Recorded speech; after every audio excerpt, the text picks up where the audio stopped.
안녕하세요. 코비스의 피터입니다. 네, 요 며칠 사이에 가상자산 업계에 엄청난 많은 뉴스가 쏟아지고 있습니다. 특히 어제 같은 경우는 이제 헤드라인은 굉장히 많이 장식한 뉴스가 2016년에 거래소 비트피닉스에서 해킹이 되었던 비트코인을 회복을 했다는 뉴스가 많은 관심을 끌고 있습니다. 구독, 좋아요, 알림 설정 부탁드릴게요. 관심을 끌고 있는 이유 중에 하나는 그 당시 해킹 을 둘러싼 여러 가지 썰들이 많이 있었고, 특히 지금 한 5, 6년이 지난 시점에서 이거를 회복했다는 것 자체도 굉장히 흥미롭기도 한데, 또 여기에 관련된 부부가 지금 체포가 되어서 또 이것이 많이 화제가 되고 있습니다. 왜냐면 이 부부 중에 특히 이 와이프분이 헤더 모간이라는 분인데, 인터넷상에서 많이 활동을 하던 분이라서 어느 정도 알려져 있던 분이라서 더 많이 화제가 되고 있는 것 같습니다. 이 사건에 대해서 한 가지 짚고 넘어가고 싶은 부분은, 많은 분들이 사라졌던 비트코인을 정부가 압수했다 라는 것을 듣고서 이제 비트코인의 익명성이라는 게 존재하지 않는 거 아니냐, 이런 어떤 질문을 하시는 분들이 있을 것 같아서 말씀을 드리자면은, 비트코인은 그 거래 내역이 전부 다 오픈소스인 장부에 남기 때문에 이 자금의 흐름이라는 게 모든 사람들이 볼 수가 있는 거죠. 그래서 익명성이라기보다는 가명성이라고 표현을 하는 게 맞을 것 같고요. 그래서 이제 2016년에 비트피넥스에서 해킹 당했던 비트코인도 사실 그 해커의 주소는 알려져 있었습니다. 그렇기 때문에 해커가 이걸 마음대로 이 자금을 움직이려는 순간 만인이 알 수 있기 때문에 움직이지 못하고 있었던 거죠. 그런데 이게 한 6개월 전이었나요? 부터 뭔가 움직이는, 1년 전이었는지 제가 정확히 기억은 안 나는데, 이 한 6개월에서 1년 정도 사이에 움직이는 모습이 포착이 되었고, 그래서 그것을 추적을 하다가 이 부부들이 보유하고 있다는 지갑까지 이제 추적이 된 거죠. 그래서 특히나 이제 좀 재밌었던 거는, 이 분들이 크립토의 좀 전문가스러운 모습을 많이 인터넷상에서 이렇게 나타내고 있었는데, 그럼에도 불구하고 비트코인을 보관할 때 가장 중요한 룰 중에 하나인 이 프라이빗 키를 온라인상에서 보관을 해서 클라우드에 저장을 했었기 때문에, 미국 규제 당국에서 클라우드에 이제 영장을 발행을 해서 프라이빗 키를 압수하는 것이 가능을 했고, 그렇기 때문에 이 비트코인을 복귀할 수 있었다는 이제 이런 상황이 되었습니다. 그래서 이거는 전혀 비트코인의 익명성이 비트코인의 어떤 그런 암호가 풀렸다든지 이런 얘기가 아니라는 거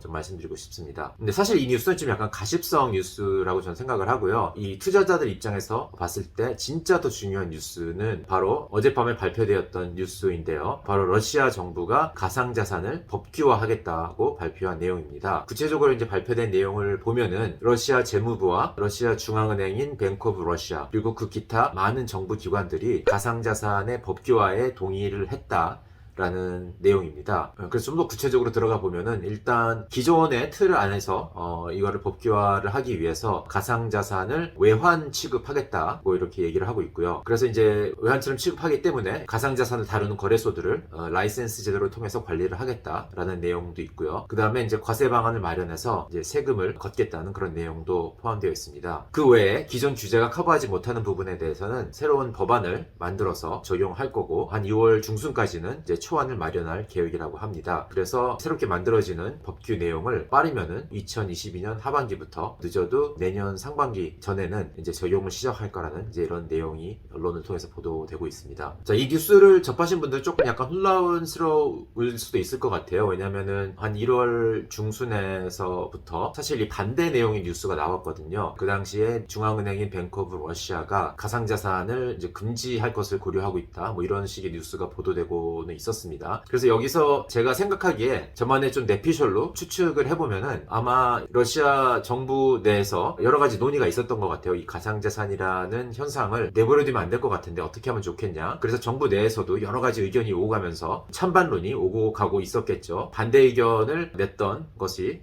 일부 언론에 보도가 되면서 그런 형태로 이제 대중들이 뉴스를 접하게 됐던 것 같은데, 논의가 끝난 상황은 아니었고, 여러 가지 정부 내에서 논의가 진행이 된 후에 최종적인 결정은 가상자산을 금지시킨다기보다는 적극적으로 제도권 하에 도입을 해서 규제를 하는 쪽이 국익에 더 맞는 방향이라고 결론을 내린 것 같습니다. 근데 재밌는 건 왜 이 타이밍으로 나왔냐는 거일 것 같은데, 저 나름대로 한번 추측을 해보면은 이랬을 것 같아요. 이제 지금 최근에 특히 러시아가 이제 우크라이나를 침공한다는 우려 때문에 미국에서 경제 제재를 가하겠다, 이런 얘기가 나오고 있죠. 미국이 흔히 다른 나라들에게 어떤 정치적 제재를 가하기 위해서 미국 미국이 어떤 다른 나라들한테 영향력을 행사하는 방법 중에 하나로 오랫동안 써왔던 방법인데 아마 러시아 정부 내에서 이러한 미국의 움직임에 대해서 이제는 좀 뭔가 액션을 취할 때가 됐다라고 생각을 했을 수도 있을 것 같습니다. 특히 미국이 경제적 제재를 가할 수 있는 가장 큰 이유 중에 하나는 이 이제 금융 시스템에 대한 컨트롤을 장악하고 있기 때문이죠. 전 세계 경제를 뒷받침하는 금융 시스템이라는 것이 이제 US 달러를 기축통화로 한 그런 금융 시스템이기 때문에 미국이 막강한 영향력을 행사를 하고 있습니다. 좀 더 구체적으로 얘기하면은 국제 자금의 흐름을 이제 스위프트라는 시스템을 통해서 관리를 하고 있는데 스위프트 시스템은 이제 미국이 전적으로 영향력을 행사하고 있는 시스템이죠. 그래서 뭐 러시아 같은 입장에서는 이러한 어떤 금융 체제에 대해서 많은 불만을 가질 수 있을 것 같고 미국과 라이벌 관계에 있는 나라일수록 더욱 그럴 것 같습니다. 또 한 가지 그래서 중국인 거죠. 그래서 끊임없이 중국과 러시아는 그런 면에서는 현 US 달러 기축통화 시스템에 대해서 도전을 하고 싶고 뭐 실제로 이제 군사력도 뒷받침되어 있기 때문에 얼마든지 그럴 수 있는 입장에 있는 거죠. 제가 지지난주 뉴스레터에서 페이스북에 DM이 결국 이제 실패를 하게 됐는데 그만큼 US 달러 기축통화의 도전장을 내민다는 거는 쉬운 일이 아니고 군사력이 뒷받침되지 않으면은 이제 어려운 도전이라는 내용을 쓴 적이 있습니다. 중국과 러시아는 군사력이 뒷받침되기 때문에 어느 정도 도전장을 내밀 수 있는 거고 그런 면에서 이 두 나라는 이 US 달러 기축통화 시스템 외에 어떤 대체할 수 있는 다른 시스템에 대한 관심이 굉장히 크다고 할 수 있겠어요. 그래서 아니나 다를까 요 최근에 뉴스에 크게 보도되지는 않은 것 같은데 시진핑하고 푸틴이 만나서 뭔가 대담을 했습니다. 재밌는 것은 이제 시진핑 같은 경우는 이 팬데믹이 일어난 이후 지금 2년 정도 됐는데 다른 나라 국가의 수장을 팬데믹을 이유로 한 번도 만나지 않았었어요. 그런데 그 불문율을 깨고 이제 푸틴을 직접 만나서 논의를 한 후에 성명을 발표를 했습니다. 뭐 그 내용을 보면은 이제 세계 질서를 좀 다시 만들어야 된다는 그 필요성에 대해서 양 국가가 이제 공동으로 발표를 하고 있습니다. 그리고 나서 지금 며칠 후에 이제 이런 뉴스가 나온 거죠. 그래서 이런 정황을 보고 좀 판단을 했을 때 물론 저의 내피셜이긴 하지만은 뭔가 두 나라 사이에 이 US 달러가 기축통화로 사용되는 이 금융체제 시스템에 대해서 뭔가 좀 이거를 대처할 수 있는 뭔가 다른 방안을 생각해보자 라는 뭐 의견이 오고 갔을 수도 있을 것 같습니다. 그래서 이제 그런 어떤 대처할 수 있는 방안 중에 하나로 중립적이고 아무도 건드릴 수 없는 탈중앙화된 주인 없는 검열 저항성을 갖고 있는 그러한 가치 전달 시스템에 대해서 엄청난 매력을 느낄 수도 있었겠죠. 그래서 이것을 금지시키기보다는 적극적으로 제도권에 도입을 해야 되겠다 뭐 이런 결론을 도달했을 수도 있을 것 같습니다. 러시아 입장에서는 안 할 이유도 없는 거예요. 왜냐하면 이미 러시아 같은 경우는 비트코인만 놓고 보면은 비트코인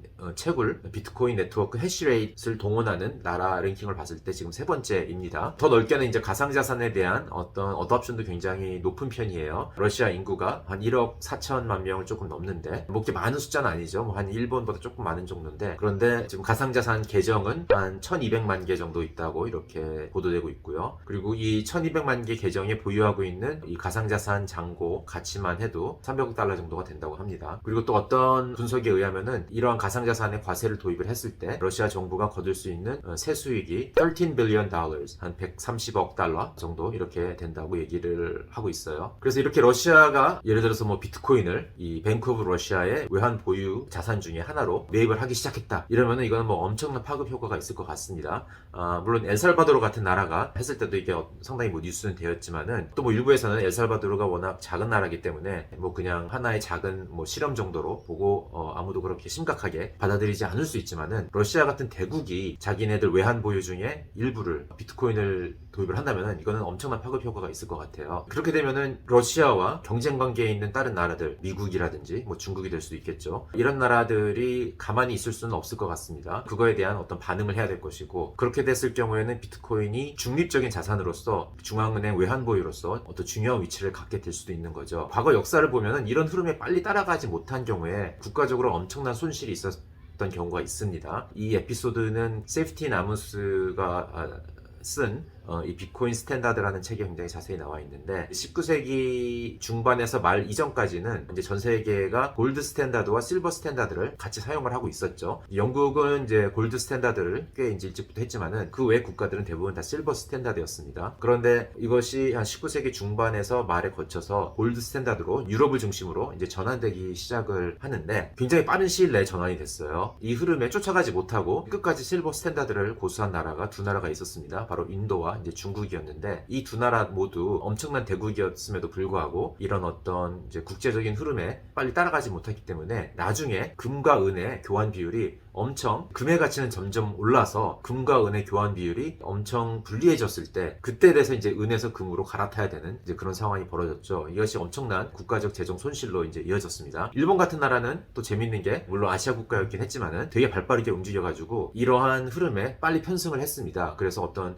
일본은 사실 이제 은도 많이 나는 나라인데 그래서 은 보유가 굉장히 많았는데 발빠르게 그 중앙은행이 들고 있던 은을 대부분 다 금으로 바꿈으로 인해서 어떤 그런 큰 손실을 막을 수가 있었고요. 이렇게 나라들의 발빠른 움직임이 국가의 재정에 엄청난 영향을 끼친 그런 에피소드도 있었습니다. 그렇기 때문에 만약에 비트코인이 진짜 외환 보유 자산으로서 인정을 받게 되면은 이거에 빨리 편승하지 못한 나라는 그만큼 국가적으로 큰 손실이 있을 수 있다는 것을 이제 명심할 필요가 있을 것 같습니다. 그리고 이런 맥락에서 생각을 해보면은 중국이 작년에 이제 비트코인 채굴 금지령을 낸 결정이 너무 좀 의아하게 느껴질 수도 있을 것 같아요. 이제 중국은 1년 전까지만 해도 비트코인 생태계 안에서 굉장히 중요한 역할을 하던 나라였는데 순식간에 중국의 어떤 중요성이 이제 떨어져 버렸죠. 정치 지리학적으로 봤을 때는 엄청난 실수였을 것 같아요. 제 생각에는 이미 이거에 대해서 여러 가지 책임론 같은 게 있을지도 모릅니다. 뭐 전 들은 건 없지만은 이제 그런 상황에서 저희가 번역한 2022년 전방 리포트 이제 메사리가 발행한 리포트인데 그 안에 보면은 이제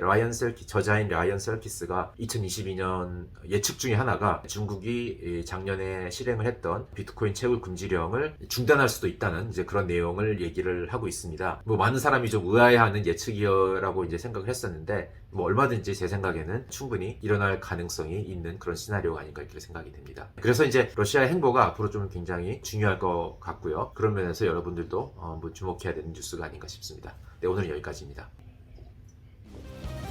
바이바이.